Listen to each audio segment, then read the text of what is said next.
again, same thing which happened yesterday. So I don't know what to do. This is my second attempt of trying to read this chapter. Second day.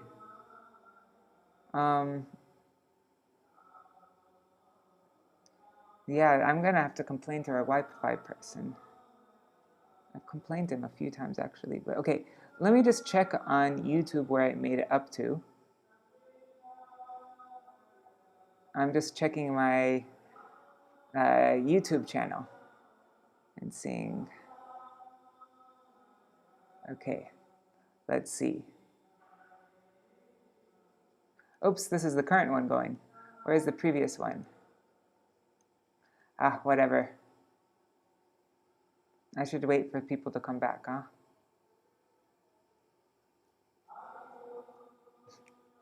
Okay, I'm just going to sing some Maha Mantra while I wait for people to come back on again. Well, actually, let me just check. No, I know what I'm going to do. I'm going to write Rup Manjari and ask her. Rup Manjari. Sorry, guys.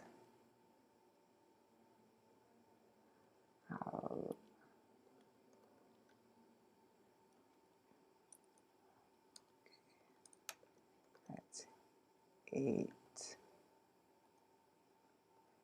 Okay. People are back now. I'm just asking, what part did I make it up to? When did it freeze?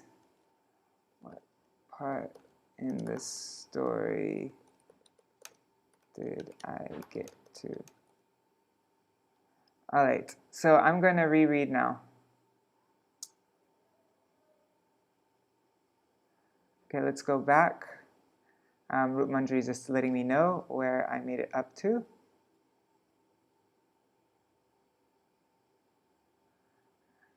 We should probably just start with Ramachandra.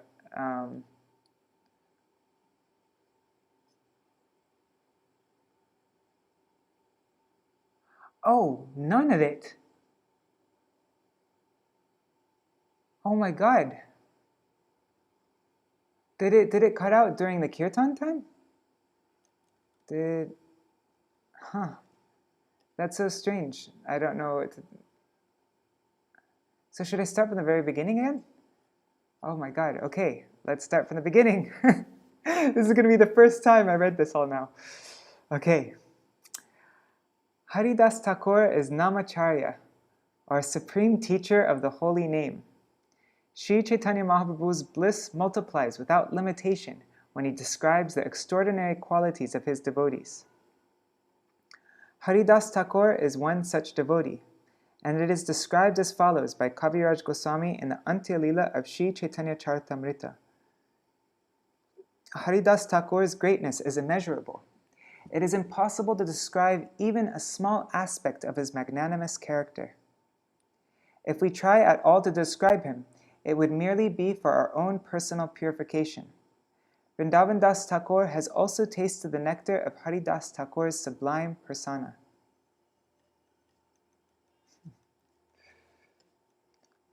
I'm going to just keep on checking like every, couple minutes. Can't believe I'm doing this. Oh, I didn't share my screen. Can't believe I'm doing this a third time now. Okay.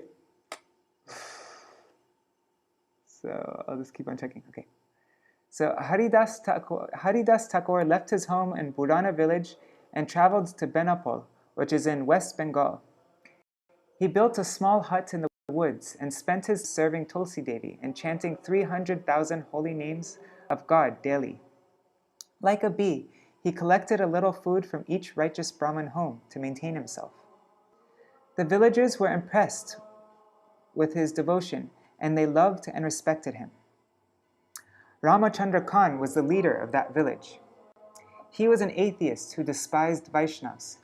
He could not bear the villagers' love for Haridāsa. Although he was born in a Brahmin family, Ramachandra Khan was a disgrace, a drunkard, and a womanizer.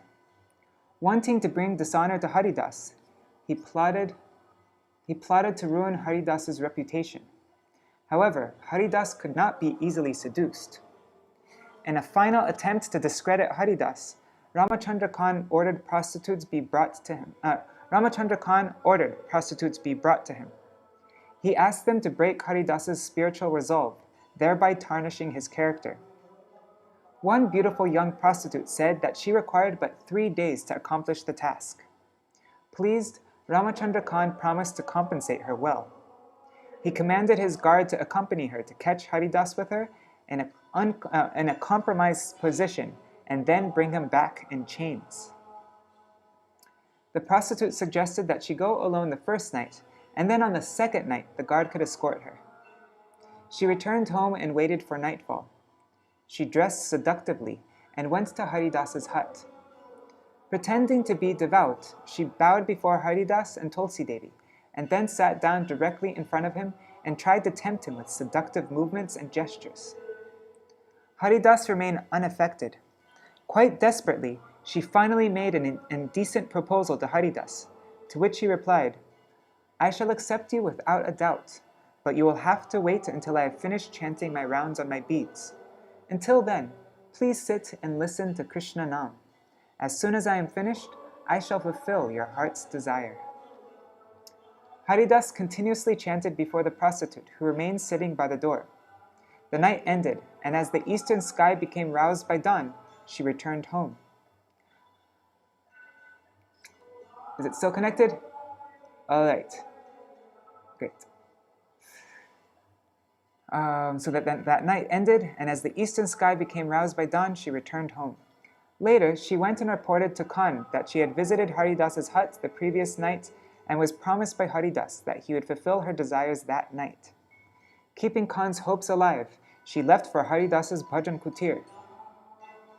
Seeing her, Haridāsa spoke encouragingly. "Last night you were disappointed. Please excuse my offense. I shall certainly be with you soon. Please sit down and hear Krishna's name. When my designated rounds are finished, your desire will be fulfilled." Chaitanya Charitamrita Antilila 3, 120 to 121. The real meaning behind Haridāsa's words could not be fathomed by her because her consciousness was clouded by lust. However, a distinct change was already visible in her. That night, she offered obeisances to Tulsi Devi and sat down by the door listening to the soft chanting of Haridāsa. Soon she also began to chant, "Hari, Hari, Hari." Once again, night ended and it was dawn. She became restless, and Haridāsa said, "I have vowed to chant 10 million names this month, and now it is nearing its end. I thought that today I would complete this vow, but in spite of chanting through the whole night, I am still not finished. However, I am sure that tomorrow I will finish, and my vow will be fulfilled. Then it will be possible for me to meet with you in full freedom." I remember working on this, the book by my Gurudev, Nāmācārya Ṭhākura. He translated it into English, and the word was Sangha. And I bet if I looked in the Bengali book here by Śrīla Bhakti Pramoda Purī Gosvāmī, the original Bengali, it would say Sangha here. So I don't think enjoy is the right word. Maybe it was the change of an editor or something. Anyways, so then it will be possible for us to meet. The prostitute returned to Khan and informed him of what had happened. The next day, she went earlier in the evening and stayed with Haridāsa. After offering obeisances to Tulsi and Haridāsa, she sat on the threshold of the room. She heard Haridāsa's incessant chanting, and she also began to chant, "Hari, Hari, Hari," the holy name of the Lord. Haridāsa told her, "Today I will complete my vow. Then I will satisfy all your desires." The association of a great soul for 3 nights and the good fortune to hear the pure name from his lips could never go in vain. The 3rd night passed with Haridāsa's continuous chanting of the holy name, but with the coming of the 3rd dawn, a new awakening also dawned in the heart of the young prostitute. The gloom of ignorance shrouding her consciousness lifted, and a fire like the blazing sun burnt up all of the impurities in her heart. She fell to the ground at Haridāsa's feet. Weeping, she pleaded for her sins to be forgiven. She confessed that Khan had employed her to seduce him and said, "Because I am a prostitute, I have performed many sinful acts. Dear Master, please be merciful to me. Deliver my fallen soul." Haridāsa replied, "I know everything about Khan's conspiracy against me. He is an ignorant fool, but that doesn't bother me. I would have left this place the day Khan began plotting against me, but because you came to me, I stayed here for 3 days just to deliver you." The prostitute said, "Please be my guru. Tell me what I should do to get relief from material existence." Śrīla Haridāsa replied, "Go home and immediately distribute all your possessions to the Brahmins. Then return here and forever be in Krishna consciousness. Always chant the holy name of Krishna and serve Tulsi by watering her daily and offering her prayers. Quickly, you will find shelter at Sri Krishna's lotus feet." Haridāsa Ṭhākura left the village after initiating the prostitute with Krishna Nam. Understanding the Guru's instruction must be executed without hesitation, she gave away all of her belongings. She gave up her home, shaved her head, and lived in her Guru's bhajan kutir. She eagerly engaged in devotional practices, chanting day and night 300,000 holy names, serving Tulsi Devi, eating frugally, and observing the various fast days. Sri Chaitanya Charitamrita states, she gradually subdued her senses, and symptoms of divine love manifested in her. She became a celebrated devotee, and many Vaishnavas came to visit her. Seeing the sublime transformations in her character, everyone was astonished. They glorified the potency of Haridāsa and offered him obeisances. Is it still going? Okay, good. By receiving a Vaishnava's blessings, even a prostitute can become a pure and advanced devotee, whereas Ramachandra Khan, a Brahmin by birth, was so fallen that he was malicious to Haridāsa Ṭhākura. For this aparadh, he had to undergo severe suffering. We must all ponder the seriousness of Vaishnava aparadh. Srila Bhaktisiddhanta Saraswati Prabhupada writes, although born in a Brahmin family, Ravan, the son of Vishrava, hated the Supreme Lord, and for this offense, Ravan was called an asura, or a demon. Similarly, Ramachandra Khan, by offending a great devotee, was also known as an asura. The results of Ramachandra Khan's offenses took terrifying shape in him. It so happens that Lord Nityananda Prabhu was traveling all over Bengal with a large group of disciples and associates, intent on propagating the holy name and subduing the demoniac forces. One day he arrived at Ramachandra Khan's house and sat down in the Chandi Mandap, or covered area for goddess Devi's worship. Srila Bhaktisiddhanta Saraswati writes that wealthy non-Vaishnava families built separate areas to worship the goddess Durga, and that this area was used for entertaining guests when it wasn't being used for puja. Lord Nityananda's large party filled up the entire courtyard. As a host, Ramachandra Khan should have personally come out to welcome him. He should have been filled with gratitude at his immense good fortune that his house was sanctified by the touch of Nityananda Prabhu's lotus feet. But instead, he sent one of his servants to meet Nityananda Prabhu, thereby insulting him and his exalted followers.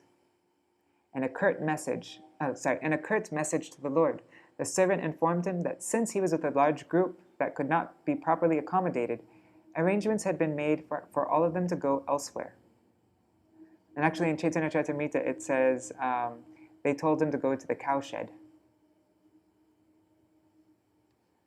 So what followed is described in the Chaitanya Charitamrita. When Nityananda Prabhu heard this order from Ramachandra Khan's servant, he became very angry and came out of the mandap laughing madly and said, "Ramachandra Khan is right. This place is unfit for me. It is only fit for cow-killing meat-eaters." It is only fit for cow-killing meat-eaters. Nityananda Prabhu stormed